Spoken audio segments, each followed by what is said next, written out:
So continuing our probability discussion, today we are going to talk about independence and multiplication. So yesterday we talked about addition, so or meant addition, and we talked about mutually exclusive. What did it mean to be mutually exclusive?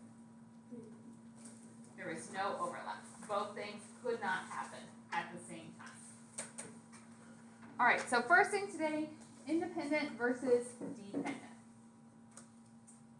Independent, the occurrence of one does not affect the probability of the other. And dependent, it does. Okay, so independent. We are looking at things that have absolutely nothing to do with one another. So independent might be the probability of eating a chicken patty for lunch and wearing a red shirt. Are you more likely to wear a red shirt if you eat a chicken patty? No. Okay, they have absolutely nothing to do with one another. But if I said the probability of Abram wearing his jersey and today being a Friday. Yes, if it's a Friday, is he more likely to be wearing his jersey? Absolutely. Now, does that mean that one caused the other? No, it's just they're related. So if they are nothing to do with one another, then that's independent. If one changes the other one, if we know one thing, then the probability of the other one changes. That's dependent. So let's decide independent or dependent. Suppose you draw a card from a deck, standard 52 card deck, and then you roll a dice. The events, draw a heart out of the deck and roll an even number. Are those independent or dependent? Independent. I am not more likely to roll an even number because I picked a heart out of the deck. All right, suppose two 40-year-old women who live in the United States are randomly selected. The events, woman 1 survives the year and woman 2 survives the year. I took two random people in the United States. Would they have anything to do with one another?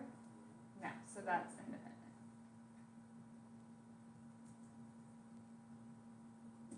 What if I said those women live in the same apartment complex? The events, woman 1 survives the year and woman 2 survives the year.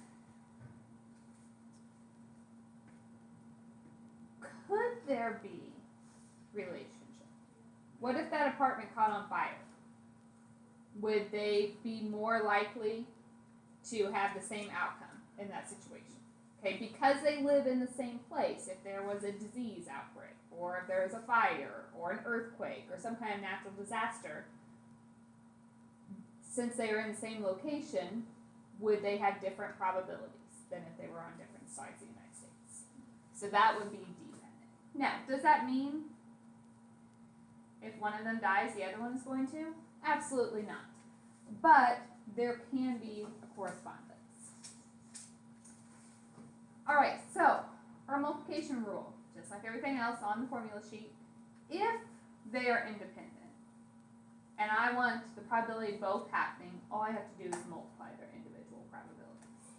Now, that isn't limited to just two things. If I want the probability that Grady wears a red shirt and Brady had a chicken patty and Selby got an A on his next test.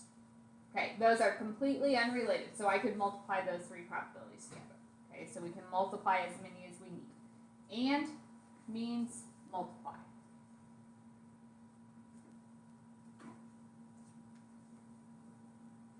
Or means what? Or is add, and is multiply.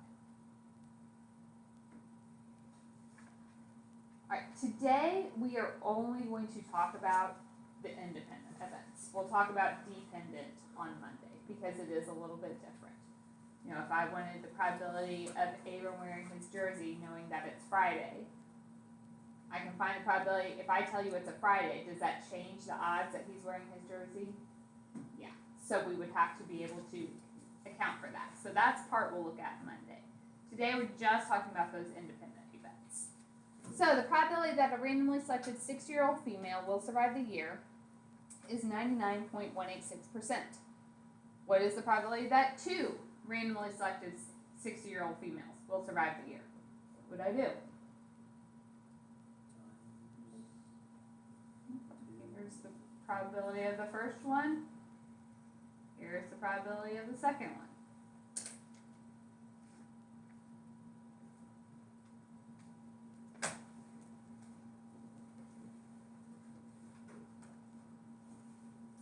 So probability they both survive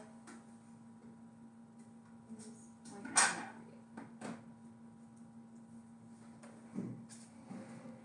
What would be the probability that 4 survive the year? We need it, yeah, we have to take this times itself 4 times, so we would need 2 more of them. Or could I just say to the 4th power? Okay.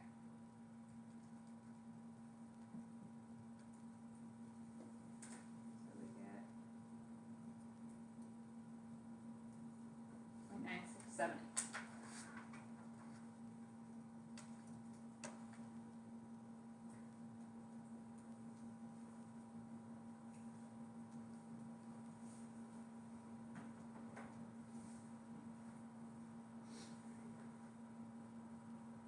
The probability, so the same scenario, what's the probability that at least 1 out of 500 randomly selected females will die during the course of the year? Okay, so this is a lot of scenarios. When I say at least 1, it could be 1 or 2 or 3 or 4, all the way up to 500. And it could be my first person or my second person or my third person. There's a lot to consider here. Is there any way we could figure this out easier?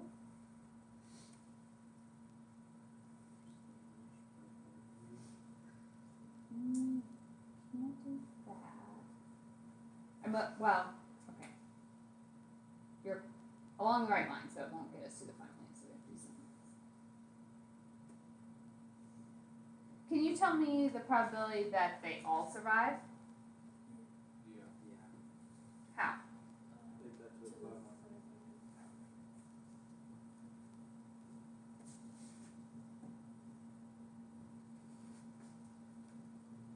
What you gotta do, I think, is I forget what it was. It's like an E with a bar over it. So you do 1 minus the 0.99 or whatever. So the probability that all of them would survive would be 0.0168. So the probability at least one of them doesn't, isn't that just the complement of everybody living? So it would just be 1 minus 0.0168.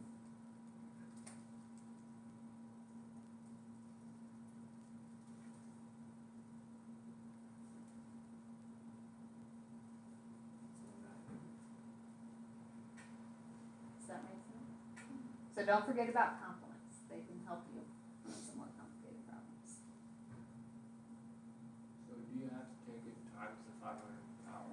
No, Because because I tried to do that, it just turns into 0. yeah, Like, what you were doing is finding the probability that all of them die. If you take 0.0168 to the 500. So we want the probability that at least 1 dies. So it's everything except the potential of everybody living. Alright, let's look at this one. A manufacturer of exercise equipment knows that 10% of their products are defective. They also know that only 30% of their customers will actually use the equipment in the first year after it's purchased. If there is a 1-year warranty on the equipment, what proportion of the customers will actually make a valid warranty claim? So to make a valid warranty claim, they have to have a defective one, and they have to know that it's defective. What's the only way they're going to know that it's defective? They use it. So what we have to do is find the probability that it's defective and they used it. So are these independent? Like knowing it's defective, does that change probability somebody will use it or not? No. What is the probability of the equipment being defective? What's the probability they will use their equipment? So if I multiply those, I get 0.03.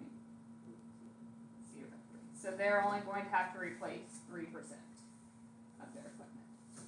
They can live with those odds. Yeah, With they're especially putting out 10% that are defective and only going to replace 3% of them. It's not too bad. Alright. It is a short one. Can I add in a problem? I want you guys to think about. Okay. So, suppose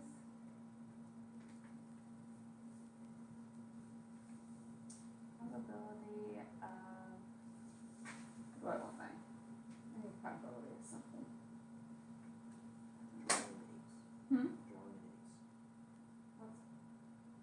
I'll say winning a game, because I want it to be something you can't just calculate. Is 40%. you better be better than that tonight, there, April. Yeah. Suppose 5 people play the game.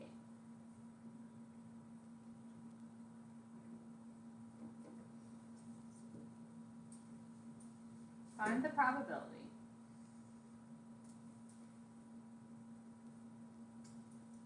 the first 4 win and the last does not.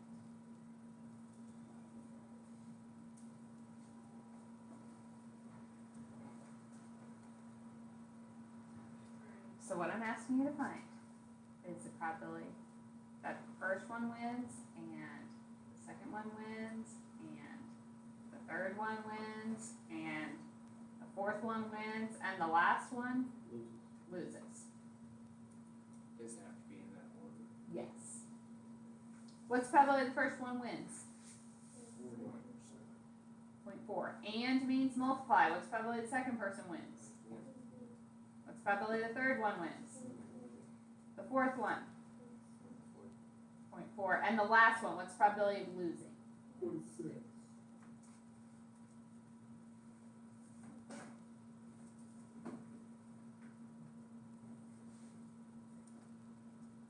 So what do you get? 0. So there's only about a 1.5% chance of that happening. So we can extend this as many times as we want and So theoretically, could you have done 0.4 to the 4th power times times 0.6. 0.6? Yes. All right. Any questions there? So here's what we know so far. Probability has to be something between 0 and 1. All the probabilities always have to add up to 1. Disjoint is mutually exclusive. That means the probability that both happen is 0. So, if they're disjoint, the probability of one or the other, you just have to add them. If they're not disjoint, that means there's overlap. We've double counted. We have to subtract it all. This means complement. It's also noted as E with a line over the top. So you can see it either way. And independent, if they're independent, the probability of one and the other, you just multiply. Right, so that's what we have so far. That's our stopping point for So today. theoretically, on your